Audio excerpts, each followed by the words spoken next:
আজকে সকাল থেকে আকাশে না একটু মেঘ করে রয়েছে, যার জন্য চলে এসেছি সকাল সকাল বাগানে। বন্ধুরা দেখো কত রং বেরঙের ফুল। আর চলো তোমাদেরকে আকাশটা দেখাচ্ছি। এই দেখো কেমন মেঘলা হয়ে রয়েছে।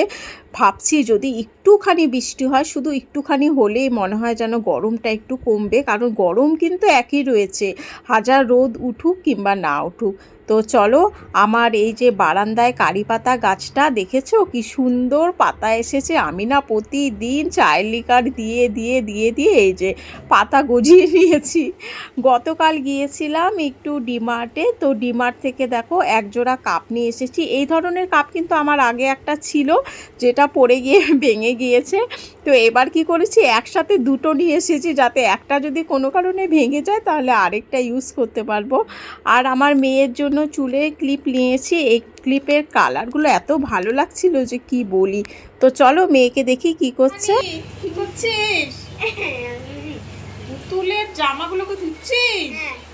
ইমা, সব জামাগুলো নষ্ট হয়ে যাবে তো। একটাই জামা ধুচ্ছিস? দেখো গতকাল ডিমার্টে গিয়েছিল, পুতুল কিনেছে, জামাগুলো সব ধুয়ে ধুয়ে এখন মেলছে বাইরে, দেখি ছিঁড়ে না যায়।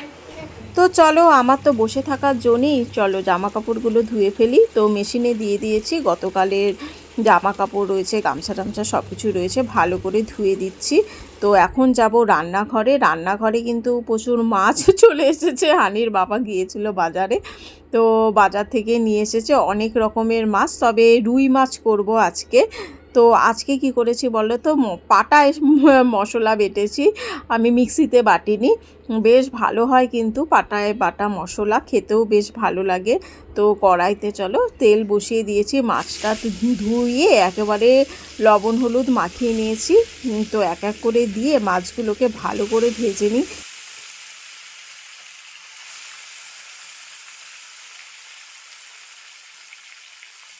এই যে মাছগুলোকে ভাজছি না, আমার হাজবেন্ড কিন্তু বলবে এখনই যে একটা মাছ রেখে দাও। আমার আবার ভাজা মাছ খেতে খুব ভালো লাগে, মানে আমার কথা বলছি না, আমার বরের কথা বলছি। আমারও ভালো লাগে, একটুখানি রসুন, অল্প পেঁয়াজ আর কাঁচা লঙ্কা হলেই হয়ে যায়, আর সামান্য একটুখানি তেল যদি হয়, মানে মাখলে খুব ভালো লাগে এই ধরনের।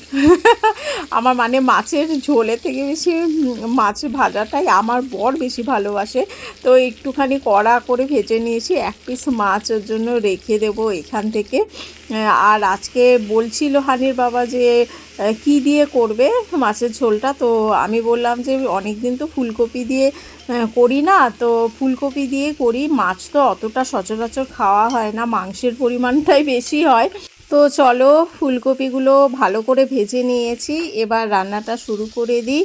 তো বাটা মশলাটা দিয়ে দিয়েছিলাম, দিয়ে ভালো করে ভেজে নিয়েছি। দেখো তেল ছেড়ে দিয়েছে মশলা থেকে। তো আলুগুলো দিয়ে দিলাম। প্রথমে ভেবেছিলাম কাঁচকলা দিয়ে একটুখানি করি, কিন্তু তারপরে ভাবলাম যে না, এর আগেও আমি কাঁচকলা দিয়ে করেছি, তো আজকে আলু ফুলকপি দিয়ে করলে বেশি ভালো লাগবে। না, মাঝে মাঝে একটু স্বাদের বদল করতে হয়, সবসময় একই রকমের স্বাদের মানে রান্না খেতে কিন্তু ভালো লাগে না। আর কি করব বলো তো আজকে, আর বেগুন ভাজা করব, ডাল করব না, কারণ ঝোল বেশি রাখলে আবার ডাল করলে বেকার হয়ে যায়।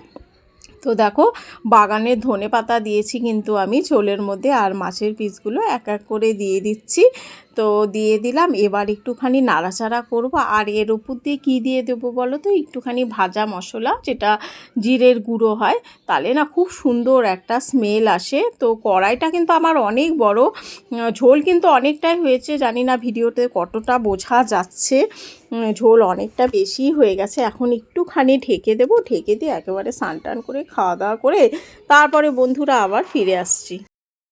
তো দুপুরবেলায় একটা ঘুম দিয়ে উঠে তারপরে রেডি হলাম, একটু বাইরে ঘুরতে যাব, যাই একটু ঘুরে আসি। তো তোমরা সকলে সুস্থ থেকো, ভালো থেকো, আর তোমাদের সকলকে জানাচ্ছি ঈদের শুভেচ্ছা।